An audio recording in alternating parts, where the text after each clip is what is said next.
Right now, you're receiving another dose of dopamine. This hormone is produced when the brain expects a reward. After completing some mental or physical work, our bodies intensify the desire for something pleasurable, to taste delicious food, lounge on the couch, or watch entertaining videos. The pursuit of reward triggers feelings of pleasure and compels us to endlessly scroll through various clips. The shorter and funnier they are, the more potent the hormone rush. But who is currently supplying our brains with such a dopamine boost? TikTok.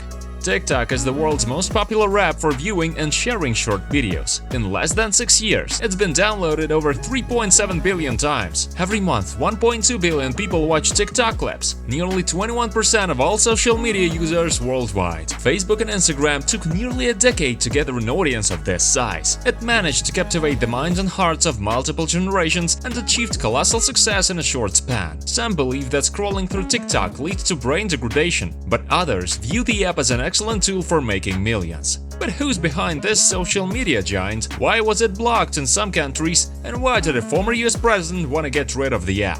This is the story of TikTok.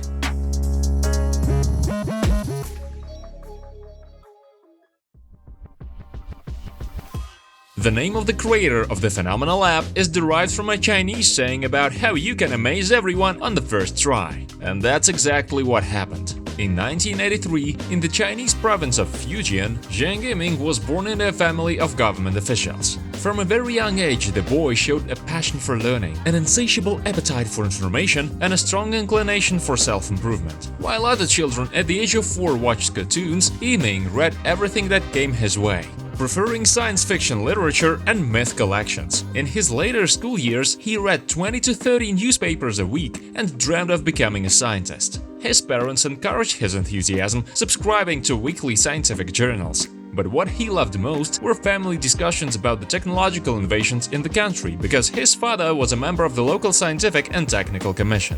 In 2001, Yiming entered Nankai University in Tianjin, where he initially planned to study biology, but unfortunately his grades were not sufficient, so he decided to pursue electronics. However, he soon realized that this field offered too few opportunities to apply textbook theory in real life and switched to programming. During this time, he found a good part-time job, repairing computers and creating websites for various companies.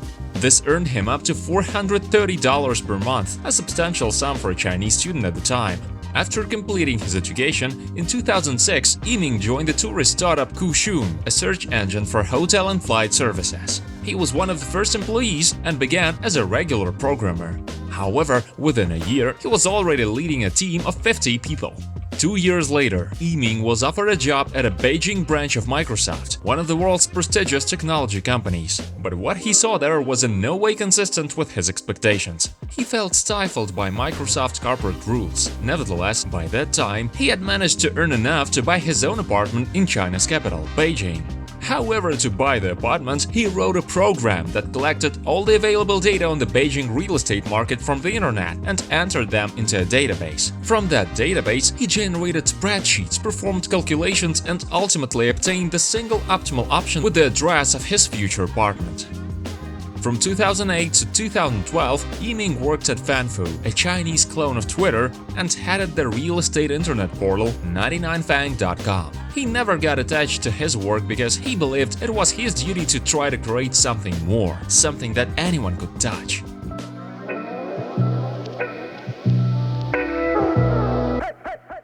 In the early 2010s, the Chinese internet industry was undergoing an informational shift. One of the major events was the introduction of the iPhone 4S to the Chinese market. It created a sensation. Lines of people hoping to get their hands on it stretched for blocks. It was a pivotal time for smartphones. In that year, around 110 million devices were sold in China, more than the combined total of the previous several years. Smartphones promised a massive expansion of the internet services and information market, with access anywhere and at any time. At that time, Baidu, the search giant, dominated the entire information market. However, it often provided search results inaccurately, with irrelevant information or mixed in inappropriate advertising. This is where Zhang Yiming decided to take action. He wanted to offer users relevant search query matching content using technologies based on artificial intelligence. He envisioned a world where information found the user, not the other way around. Surprisingly, this vision was not shared by most investors, including Baidu, Alibaba and Tencent. So Yiming had to find $360,000 on his own, which was quite insufficient. But then, his friend and investor, Huan Wang, convinced the American firm Susquehanna International Group to invest $50 million in the startup. And from that point on, everything started to fall into place.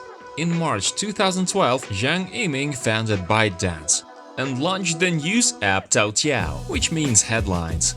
今日头条 In just 2 years, it attracted more than 13 million Chinese users daily. Even the American investment from Sequoia Capital, which had initially refused Yiming's request for financing, showed interest and invested $100 million in the company upon seeing the success of the new app. By 2013, the entire Chinese internet industry understood that user activity was shifting toward video.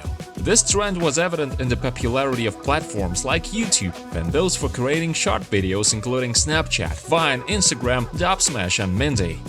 However, what caught ByteDance's attention the most was the network Musical.ly, another product by Chinese programmers but created on American soil. Their concept allowed users to create and share short music videos with simple dance moves, goofy pranks or challenges. Does this sound familiar? By the end of 2015, Musical.ly had registered 100 million users, including users from the United States, Canada, the United Kingdom, Germany and Japan. ByteDance was so impressed with their concept that they decided to develop something similar. In 2016, in just 200 days, ByteDance developed and launched a new music-based social network called Douyin. This platform was initially only available to Chinese users. Its primary feature was short 15-second videos, which could be enhanced with text, music and effects, and users could create duets with others. The idea for the app's logo was simple but clever. The designer came up with it while in a dark concert hall where the visual effects of the loud sounds seemed to vibrate.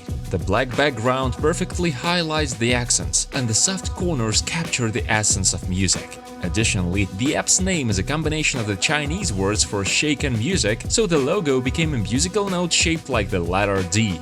The first letter on the platform's name in a 3D filter style.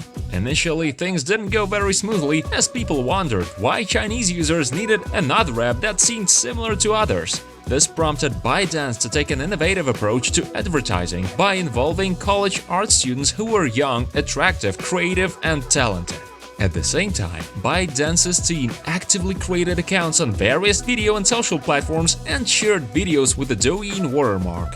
This acted as a form of promotion, helping those interested in the app finding it in the app stores.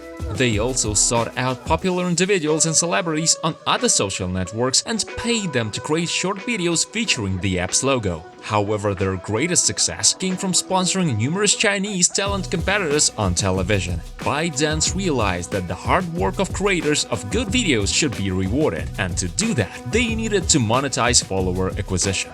So, when an account gained a substantial number of followers, the creator could begin to place ads in their videos or earn money based on the high views of their content.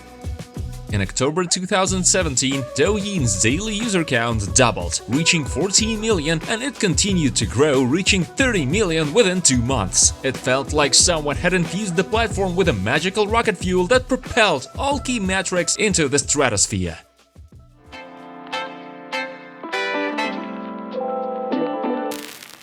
Riding on the success of Douyin, Zhang wanted to take it to the global stage. They kept the concept, style, and the app's logo the same, but decided to change the name to something more appealing to Western audiences. TikTok, which symbolizes the brief nature of the videos on the platform and is reminiscent of the sound of ticking clocks.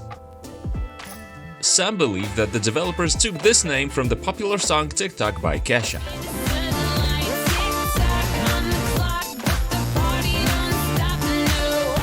As part of their globalization plans, in February 2017, ByteDance acquired the American app Flipagram for $50 million.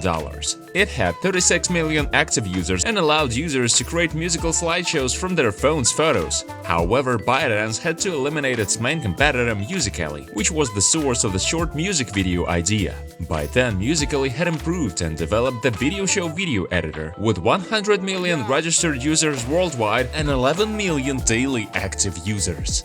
So what did ByteDance do? They simply bought Musical.ly for $1 billion, obtaining both the user base and a monopoly in the realm of amateur short videos, since the primary competitors were now part of ByteDance. August 2, 2019 was a significant day in TikTok's history. It was the day of the merger with Musical.ly. Users of Musical.ly woke up to find that the app had transformed into TikTok plus Musical.ly, and all their old videos and accounts had moved to the new platform. In about a year, TikTok's monthly user count grew from 0 to 500 million. For Musical.ly, which had been on the market for a whole 5 years, this figure only reached 130 million. ByteDance initially intended for these two platforms to coexist independently, but 9 months later, they had to let go of the Musical.ly brand as TikTok, significantly larger and more successful, took over. Nonetheless, these numerous changes upset users loyal to the old service, leading some to leave the platform. There was a wave of protests with petitions to bring back Musical.ly. At this point, celebrities started talking about TikTok. "Guys, there's a really cool app that I've been getting into lately called TikTok," said Jimmy Fallon, host of The Tonight Show, a popular American TV show on NBC, to his audience. This naturally raised questions about paid promotions, although the show's creators denied it. Then, suddenly in another popular TV show, The Ellen Show, a video with a TikTok logo appeared, and the host, Ellen DeGeneres, joked, "If TikTok wants to pay me for sponsorship, I'll play it again." ByteDance was never stingy when it came to paying for star endorsements. However, in many cases, no payments were needed as the app started promoting itself.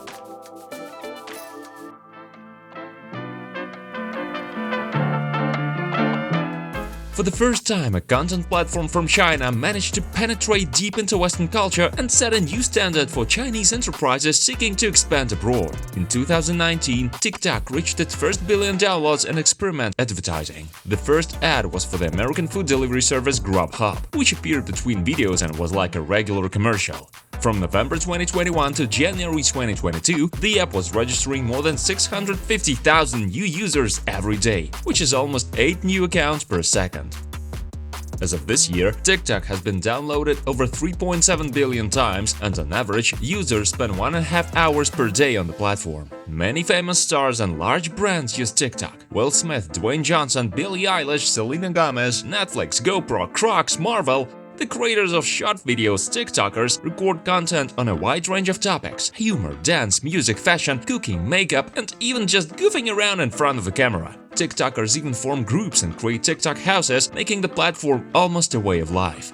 Since 2022, TikTok has increased the duration of videos to 10 minutes, allowing users to release even more content and attract a substantial audience that typically uses YouTube. TikTok is the 6th most popular social media platform globally and ranks among the top 20 most valuable technology brands worldwide. In 2022, it generated $11.6 billion, and according to forecasts, its revenue is expected to exceed $23 billion by early 2024. Thanks to these figures, the app itself is valued at $43.5 billion. ByteDance, the company that owns TikTok, is valued at $300 billion.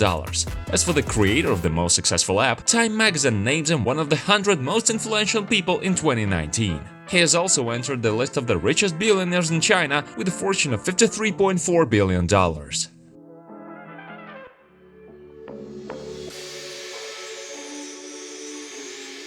Currently, TikTok is available in 150 out of 195 countries in the world and supports 75 languages. The platform reached the peak of its popularity in China, the United States, Indonesia, Brazil, Mexico, and Russia. However, the highest number of downloads since the app's launch was recorded in India, with over 450 million downloads, until the platform was banned in 2020. It was prohibited not only for being considered immoral and indecent, but also in the context of a border conflict between the two countries. The platform faced allegations of posting videos with inappropriate language, online harassment, overly explicit content that could harm minors, and pedophilic material. One of the most significant scandals in the short history of the app occurred when in 2020 the service began close cooperation with the Chinese authorities. On one hand, this led to stricter content rules. On the other hand, TikTok was accused of posing a national security threat, jeopardizing the integrity of countries and their sovereignty. The app was suspected of unlawfully collecting information about its users. The most vocal critics came from US officials. The White House called for the platform's blacklisting. This primarily threatened to remove the app from the App Store, where TikTok ranked first in terms of downloads. Former US President Donald Trump even threatened to ban TikTok in the United States unless it was acquired by Microsoft or another American corporation. The Chinese site regarded this statement as a tool for political pressure. A few months later, information emerged about a deal in which the buyers of the American shares would be Oracle and Walmart. It was said that Oracle would own 12.5% of TikTok shares, while Walmart would take 7.5%. The total value of these shares would have been $12 billion. Additionally, plans were made to create jobs for 25,000 Americans and establish the company's headquarters in Texas. This issue was ultimately settled in the summer of 2021 when the new US President Joe Biden paused the social network ban decision for a thorough TikTok review. However, the American segment of the application was successfully acquired by Oracle for $30 billion. Microsoft also aimed to acquire this share, but Bill Gates Corporation considered the price too high.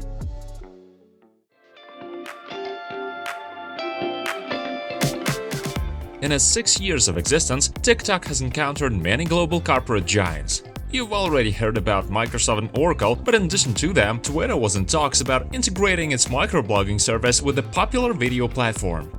In April 2020, Apple registered its channel on TikTok and started posting videos about its products. Amazon in July 2020 banned its employees from using TikTok due to safety concerns. Google released its alternative to TikTok called Shorts for YouTube and, together with Instagram Reels, borrowed the mobile format of 9:16, one of TikTok's most successful features. Facebook, the primary competitor in terms of popularity and the battle for advertisers, overhauled its interface in 2022 to make it resemble TikTok's feed. This led many fans of the super-famous brand to speculate that, for the first time, the world was copying the Chinese rather than the other way around. So, why is TikTok so popular? Scientists claim it has to do with the changes in thinking patterns that have developed over the past few years with the widespread use of the internet. It's all about so-called clip thinking, where people get accustomed to consuming a vast amount of information chopped into little pieces. Quick videos are much harder to break free from because they create a trap.